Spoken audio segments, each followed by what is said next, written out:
Hey, I'd like to learn how to improvise on this 2-5-1 in the key of C. Okay, easy. Let's start with the 2-chord D minor. Just play the D Dorian. Okay, so the D Dorian. Great, sounds great. And then on the G7, just play G Mixolydian. Okay, G Mixolydian, sure, just like that? Yeah, I guess. And then on the C major, just play a C major, C Ionian. Okay, so am I just playing all the white keys? Yeah. It doesn't seem like I'm playing jazz piano at all. No. Okay. What? Trying to learn how to improvise and using just theory to do it is like trying to learn to speak English and using just a book of grammar. You're never going to actually be able to communicate with anybody, and you don't sound like the native speakers. You do not need to know every single scale to start improvising. And in fact, when you start, that should be the furthest thing from your mind. What you need to do is learn some phrases. And that's what this lesson is all about. I'm going to teach you a bunch of phrases on major chords, minor chords, dominant chords, and 2-5-1s. And stick around to the end because there's a way to go on a deeper dive that makes it all pop even more.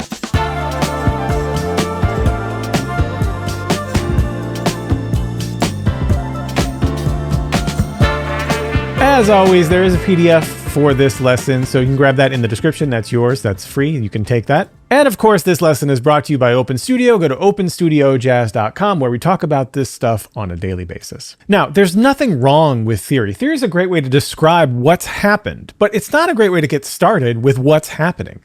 The best way to learn any language is to learn some common phrases, and that's what we're going to do today. I'm going to pull some phrases from some of the greatest solos in the history of jazz so that you can learn how to play like the masters played. We're going to just do major chords, minor chords, dominant chords, and then we're going to put it together with some 2-5-1s at the end. Let's get started with major chords. I'm going to put everything in C major today because this is for more of a beginner level, but you can't go wrong learning anything with a language with Charlie Parker. Charlie Parker created what is the basis of the bebop language, and that is the foundation of what modern players use today. So let's start with this bit of language from ornithology all over a major chord.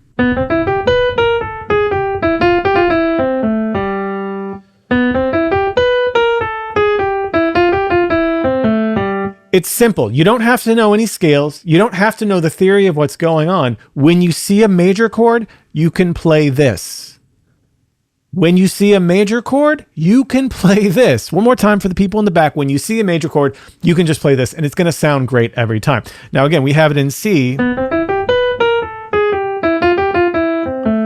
Your work as an improviser is to say, well, what would this be in F?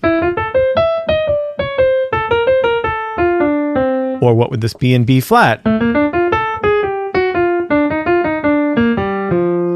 If you can start doing that just to 1 or 2 or 12 keys, you're going to be in great shape. Our next bit of language for a major chord comes from the great Bill Evans on his solo in Alice in Wonderland.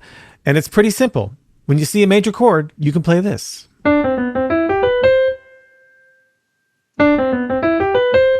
That's it. And by the way, you can play all of it, or you can just play that, or maybe you just play. Our final bit of language for a major chord comes from the amazing Robert Glasper. This is from Robert Glasper's solo on Alone Together, and this sounds like this. Very modern, very angular sounding. Here's what I'm thinking too as I'm playing this bit of language. I'm thinking, oh, this is like a G triad shape plus that A there. Right? And it just happens in the octaves. And I'm thinking, isn't that interesting? It's like a G triad shape plus that A over a C, and that gets us this beautiful glassy kind of sound.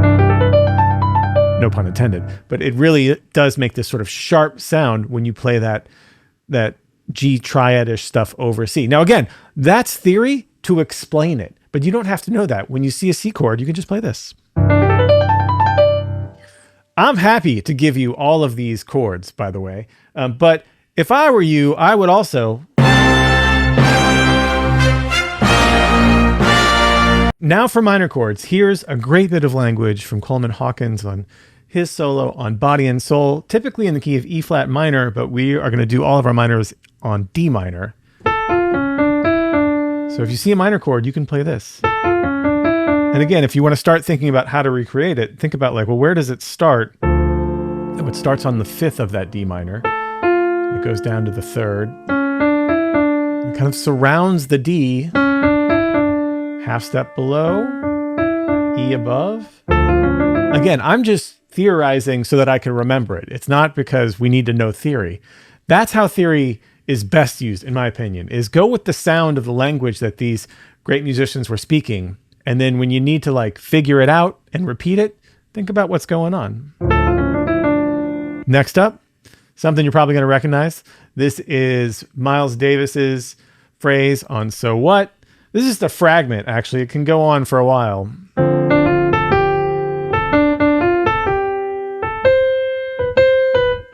That phrase. But even just this little fragment sounds so good. Again, D minor. Whenever you see a minor chord, that's what you can play. And again, maybe you say, well, what would happen if I tried to take this to F minor? Or B flat minor? Or A minor?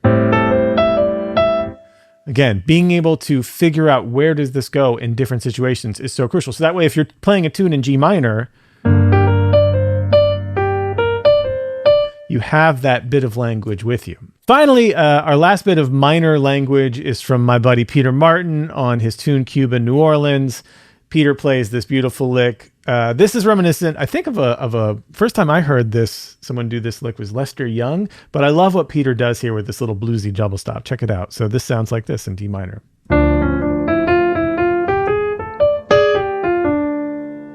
Originally in C minor, we're going to, again, put this up in D minor so that everything feels nice. But isn't that great?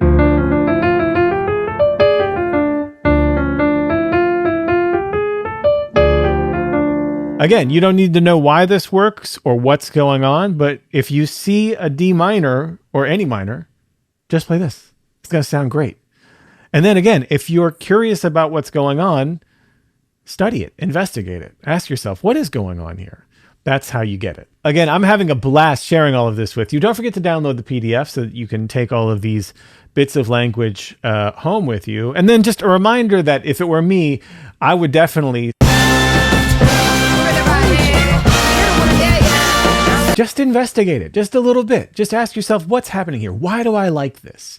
And then get your own favorite solos, your favorite bits of solos, and see if you can figure them out. That's the only way that you're going to get really good at this. It's the only way you're going to be able to fluently improvise is to get curious about the music you love. All right, dominant 7th chord, specifically when the dominant 7th is like a tonic, like on a blues. We could do what Horace Silver might do on a tune like Sister Sadie.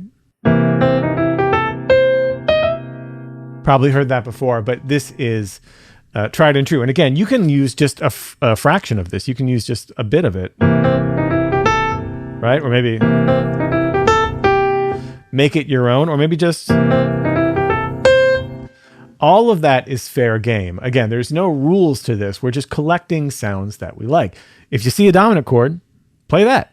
It's going to sound good. Next up, one of my favorites. This is the first solo I ever transcribed. This is from Herbie Hancock's One Finger Snap.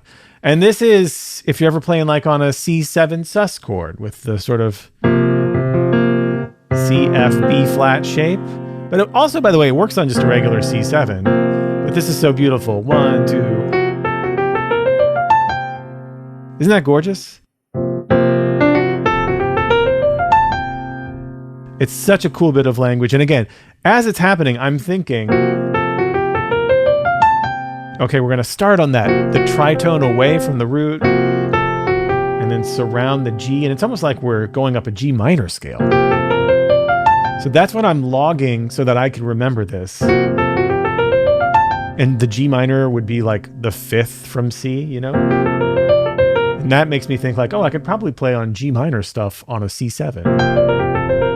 Which is true. All right, another classic bit of language. This is one of the most famous licks on a blues ever. This is from Chick Corea's Matrix. Originally in the key of F. We're going to play it in the key of C here. Check this out. It sounds like this. This is definitely one of the most iconic bits of language from Chick Corea's entire catalog. Such a beautiful moment in that solo, too. Whenever you see a C7 chord, you can play this. And then you might think to yourself, well, what would this sound like in the key of F? Right? Maybe up the octave. What would it sound like in the key of D?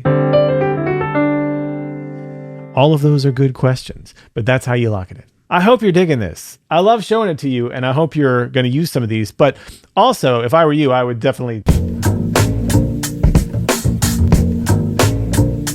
The next bits of language that I'm going to teach you are all around the 2-5-1. The 2-5-1 is the most famous chord progression in jazz. Let's start with the classic. This is what Bud Powell played on Bouncing with Bud. This is astoundingly good. Isn't that amazing? It's so beautiful. It's so logical. So good. Again, if you see a 2-5-1 in the key of C, you can just play that. Or in B flat. Just play that. These are the building blocks to creating great solos. Next up, John Coltrane, Giant Steps. This was originally in E flat, but what if this were in C? Isn't that gorgeous?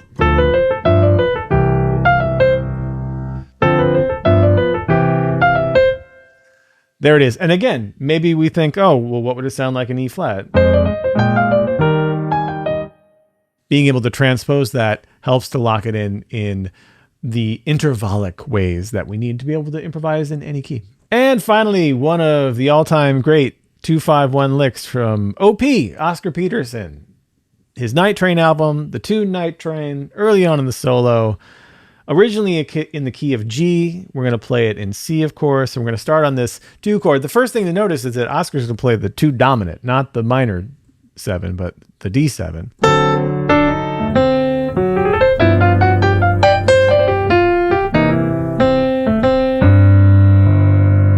Isn't that something?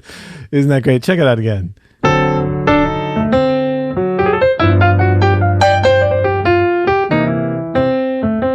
It's like learning how to fly. It feels like learning how to fly, learning this great language. Like, I could never come up with anything that sounds that good on my own, but I can learn it from my favorite players and then hopefully make it my own. One more thing before we go. To help lock it in even further, there are a couple of things you can do to take this a little bit deeper. First of all, everything that I played here is completely out of context, and that's weird. Like, go check out the ones you like, see if you can find them in the recording, in the key they're originally in, and see if you can recognize too, like, what's going on before and after, because that really matters in this context, right? So you don't have to learn a whole solo yet or anything like that, especially if you're just getting started. These fragments are great, but putting them in context is very, very helpful for helping you to build the arc of your solo. And as I've mentioned a few times, taking this into other keys is really, really helpful. It forces you to have to understand how these phrases are built.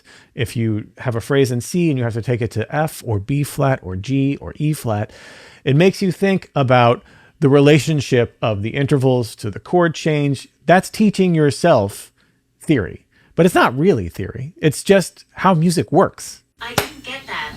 Could you try again? Siri does not understand theory at all, but you will if you investigate some of these phrases. That's my third tip for going on a deeper dive is if you feel like it, just sit there with the phrase in C and think to yourself, what is happening here? Where is it starting in relation to the chord? What's the shape of the melody? What's the rhythm of the melody? Listen to the original versions of these in the solos and how are they playing it? How is it articulated? What's the dynamic like? What's the difference between the right hand and the left hand? All of that is an amazing way to become a great improviser. You do not have to shed on loads of theory to be able to talk on your instrument. Just listen to the conversations of the masters and join the conversation yourself. Again, check out that PDF. Go to openstudiojazz.com to start your free trial. My name is Adam Maness. Thank you so much. Happy practicing.